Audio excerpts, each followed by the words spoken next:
Thank you for coming back for the afternoon session. And before I introduce the keynote speaker, we have another healing story to share. And I don't know if I mentioned why I wanted, well, I think I did mention why I wanted to include healing stories within the conference, because I think sometimes we forget the power of sharing our own stories of healing and recovery. And I know for many years I used to believe that there was nothing special about my story. I still don't think it is anything special about my story, but stories help us to connect to each other. And I know that whenever I share my story, it always lands with exactly the right person who needs to hear it. So part of building this Heart of Healing community is going to be about helping people to connect to their story, to find a way of sharing it. Because as Sarit said, when she was going through the process of writing her story, it was like she was healing on another level. So that's why they are included. So without further ado, I'm really delighted to introduce Gennye Anderson to share her healing story.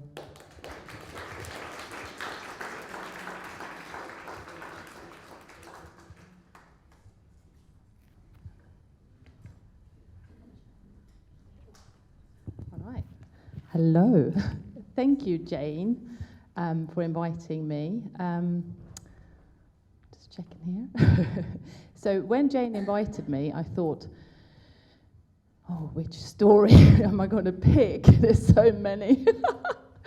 Because personally, I've gone through a lot of different challenges, and I'm sure you all have as well.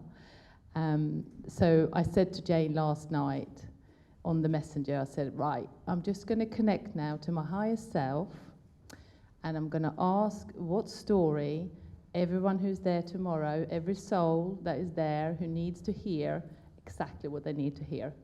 So I picked it. Well, I didn't pick it. My higher self, this is the story, Gennye.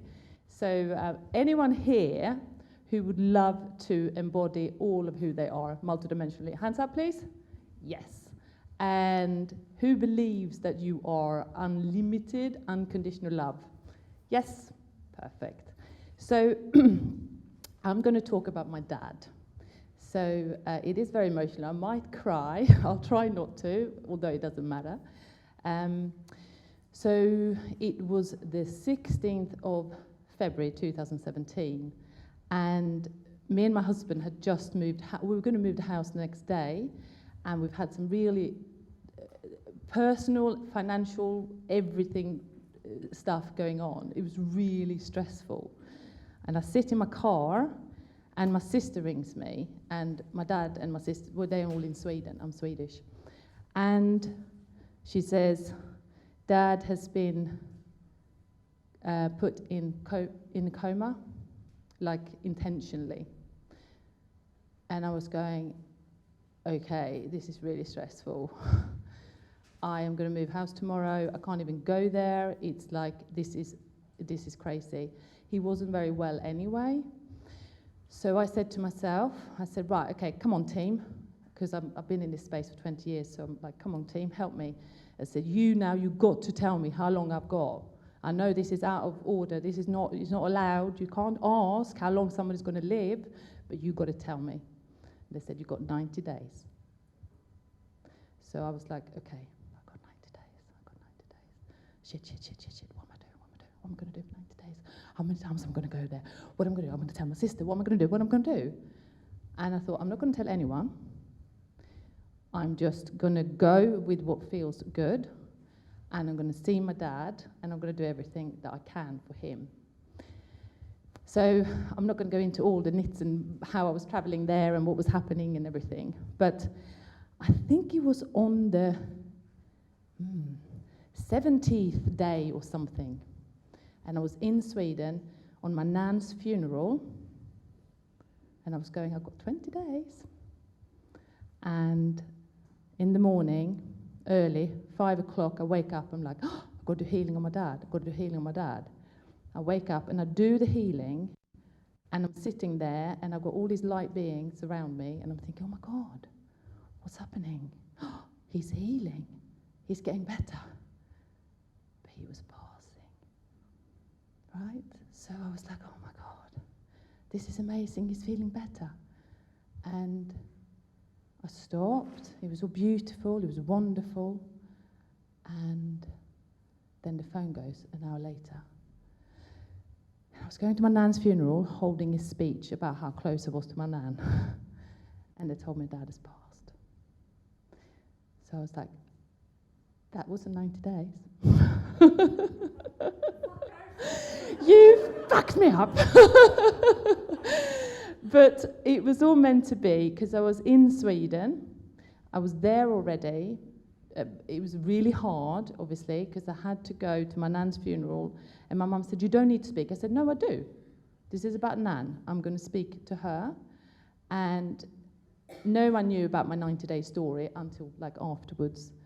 And then I did all the clearings with his house. You know, I did all those things. So although it worked out kind of conveniently, it wasn't so convenient for me. So we're going to now jump, because after that, I was like, okay, I'm going to get through this. This is going to be good. This is going to be okay. My dad is going to be okay. But actually, I need to tell you this. That night, the same night when he passed, or that morning, he came to sit. I said, he was all confused. I said, Dad, just come with me, and you hang out with me now for the next 2 days, because you're very confused. So he did.